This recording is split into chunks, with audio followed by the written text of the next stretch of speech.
to the extract. I'm Kyle. I'm Chris. Welcome. West Side. It's the best side. What should we talk about? I don't know. We can. Should we like a historical thing, like you know, the abbreviated yet powerful history of West Side Paso, or did we just talk about your gear, or what do we do? What do we do here? Let's do a little bit of mix. I think the abbreviated kind of new history. I think if you look at all of the people on the scene right now, whether it's Saxum or Torrin or Via Creek or Linne Colado, they all came out of the school of Pebble Smith, Justin Smith's dad. Yeah. And they planted James Berry Vineyard in 1980. And Pebble was, he was a veterinarian, but kind of a hippie. So he had this kind of hippie science mind to him. And many of our ways came from watching him make wine and tasting his wine. You know, he would read the New England Journal of Medicine, and I would read the Reader's Digest version of that. So he'd do all the words, and I would do big print and pictures. Right. So I heard. Was that vineyard first planted the Chardonnay? That vineyard, yeah, they moved up in I think 1980, and they planted it to Chardonnay, Pinot Blanc, and the plan was to make Champagne in Paso because of the soil. Because of the soil, which is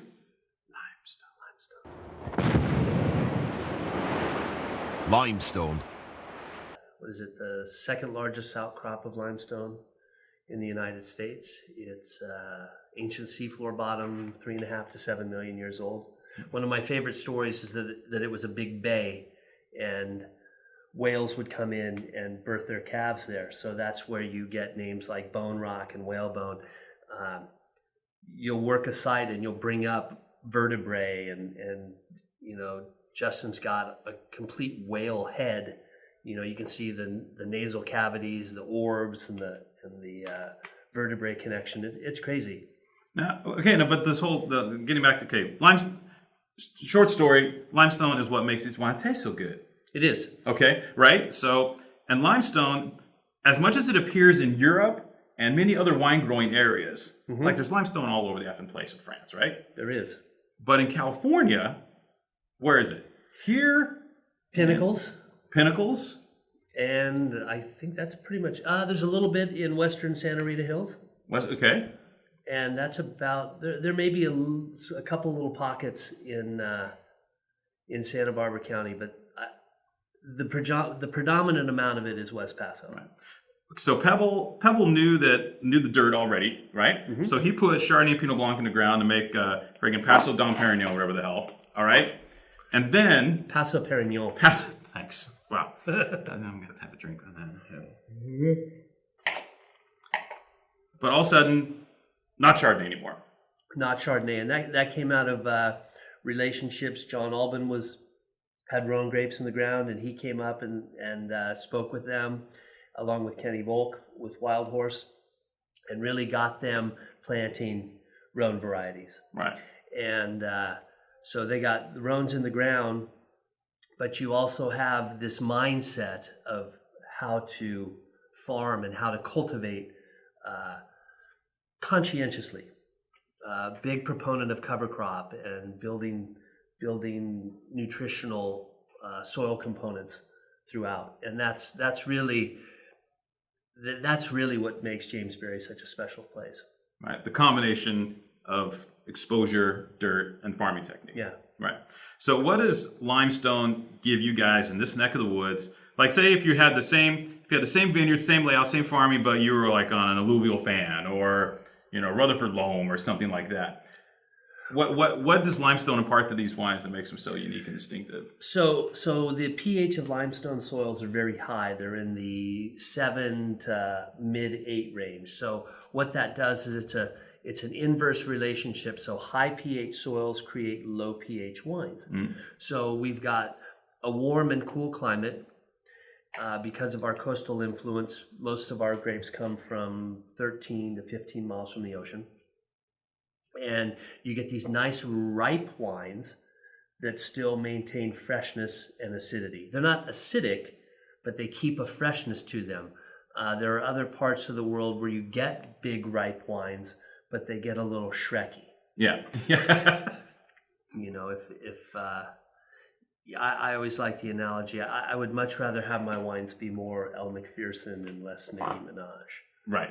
More is not always better. Does that kind of comparison offend you? Offend me? No. Irks me? Yeah. And the deal here is limestone. It's not just one Rhone variety that works well on it. They all seem to be pretty happy, eh? They do. I think, you know, Grenache is a high acid grape. And, you know, it's weird because as I've traveled a limited part of the world, south of France and Spain, Grenache doesn't always have acidity. You know, no. The Châteauneuf, the south of France, they try to do everything possible to keep it fresh because they have those Mistrals just tearing through the region. I think it's not until you get into higher elevations in Spain that you have that brighter component of Grenache. And then I think in California, when you start to press into the cooler coastal climates, you get that. And I don't know if that's necessarily soil or just a cooler growing region. Right. So you said northern Spain. So northern Spain actually kind of has the same mojo here, you think, with regards to how they're garnacha, like the Calatayud stuff and Campo de Borja. Yeah, maybe. And well, Mandrita is not northern. That's central and mountainous, right? Yeah. So maybe higher elevation. I like those Jimenez Landy guys. And that Yeah, kind of stuff. I think those wines are pretty amazing. And then you look at, I've always kind of looked at Priorat as something similar to West Paso because, granted, we're about equal distance from the ocean. Soil compost, you know, they're schisty. It's the schist there, granite, where we're limestone. I don't know the chemistry background of schist, but, you know, those wines can be bright, rich and bright. At the same time. Right. And I think there are a handful of unique regions in the world that are like that. And I think that's what makes West Paso special. Yeah, dude. You know, and actually, these wines are special from the first time you brought them in. When you brought in that 2001, and It's a long time ago, wasn't it? well, was it? That's 15 years. I rolled in with Sean Mitchell. Yeah. You guys are sitting around a table with Steve and a bucket. You guys could hit a bucket from 10 feet away. Sean's like, hey, I got a friend of mine from Paso. I'm like, all right, let's try this shit. Whatever. Yeah. Wow. That's good. How much of it did you make? 300 cases. Can we have 20? Yeah. No, but seriously, that's the point. I mean, this stuff was mind blowing even before you guys knew how to make it. Yeah. I mean, what a special place where, I mean, you were like green as they come. Oh yeah. Oh my gosh. I had no winemaking background, but I did have a fair amount of wine drinking background. Yeah. You knew it tasted good, just like Right. Sean did. I mean, Sean Yeah, had a remarkable palate. Unbelievable. Yeah. So it was one of those things that we've just kind of been fine tuning it. And I think one of the beauties of wine is if you tune into someone and you follow them over their evolution, you hope their wines change. You hope their wines evolve. I mean, we don't listen to the same music as we did when we were certain ages, but then we circle back around. So I think that's one of the fun components. I was drinking with someone a while back, and they said, you know, wine's a lot like art. And I'm like, what do you mean? They're like, well, you know, it's your artistic expression. So for someone to say, oh, Picasso was a hack, it's like, okay. I mean, no. And then you take it back to that Renaissance era where there was that society that gave the thumbs down, thumbs up. You can come in behind the velvet rope.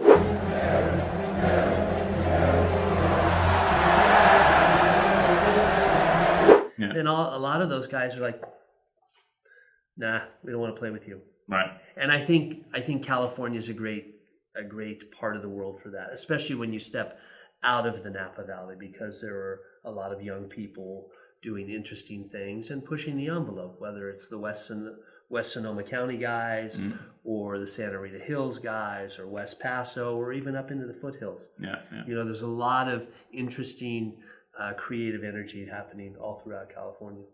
Well, so you guys were already handed like this beautiful steak, right? From a food standpoint, right? I mean, West Side Paso is like, you already have this beautiful steak. And at the start, you guys were just like grilling it, right? And then you learn how to grill it perfectly. It took a year or two. It's like, okay, then you're poking it. Oh, perfect. Right? Then you started doing accoutrements. You started kind of like filling in all the nuances around the steak. Or how do I marinate it? How do I do this and that? Moving forward in the West Side, what are you doing with this steak? You know what I mean? Like what? Because you already have the perfect platform. So moving forward in West Side, how do you build and expand upon that? Well, I think if we're looking at it from a cooking analogy, what we used to do is we used to take that steak and we would season it, salt and pepper, and maybe a few other spices, and then we would cook it over oak. Mm-hmm. And oak is a pretty predominant flavor. It can be a great nuance. It can be very strong. Excuse me. I think as we start to fine tune the sites and fine tune the wines, maybe we don't need so much oak. Oak in the realm of wine, I think, is a great. It's a great spice. You know, God, that steak's fantastic. What's on that? Salt and pepper. Yeah. That's it. That's it. Yeah, and that it's really back to the ingredient. Right. I mean, historically, I had a friend that has made hundreds and thousands of gallons of wine, and he's like, oak is the lipstick on the pig. Yeah. If you have compromised fruit, you can sex it up with pig. No, with pig. Yeah. Pig oak. No, with oak. That's so sweet vanilla pig. You know, we like oak as it can do nice things to the palate, and it can add a flavor component, but we never want it to be on top of the wine. Right. Let's let the site make the wine. Wine is made in the vineyard. Well, right. Yes and no, but if you get great fruit in, you don't really have to do much to it. And right. I'm very fortunate over the years to have relationships to where I've got great sites and kick-ass fruit, yeah. And kick-ass fruit. We now have our own place at the Maha. Mm-hmm. We've got 13 acres, and that's even more control. I thought I had control. It's nothing near what you have when you're your own boss. Yeah. So moving forward, less is more, and as the vines age, you're going to get into this like maybe more Southern Rhone type vibe with how you handle the wines. Bigger barrels as you go. You know, when these vines are 30, 40 years old, you know, you're going to be chucking everything into big foudre. Gotta hope so. And growing we'll see. growing a I big hope I'm here. beard and mustache and having dirty old smelly shoes in the corner and never washing anything. We're already there. I'm already there. Listen. You smell something? All right, dude, that's a hell of a meteoric rise, even though you say it's a long time. Wow, it's like 15 years ago. It's only in wine years, dude, 15 years is nothing. It's nothing. And you guys are already... I got to say, it's really only been about the last 4 or 5 that I've been comfortable in my skin to go, this is what I want to do. Yeah. And if you appreciate it and like it, thank you so much. And if you don't, let me know what you like. I'll be happy to find you something that you like. But, we're not making wine for everybody. And if you like what we do and what we stand for, thank you. We appreciate that. There's so many great wines out there around the world, and when you find people that this is our heart and soul, this is what we do. Yeah. We would all like to have cashed out of something and gone and had a hobby thing, but yeah, I think when I'm the owner winemaker. You really screwed that one up. Yeah, what I did. Or not, or you hit a home run with right. that. Yeah, we hit a home run with that. I mean, we are in charge. You don't mean to win the blame. The two of us, yeah. Yeah. I mean, for better and worse, we're completely responsible. So, just keep making unique, distinctive wine. Don't fall into that. Everybody making the same shit. Don't do that. There's a lot of that. Yeah, I know. So don't let it happen. No, we'll close this with a toast.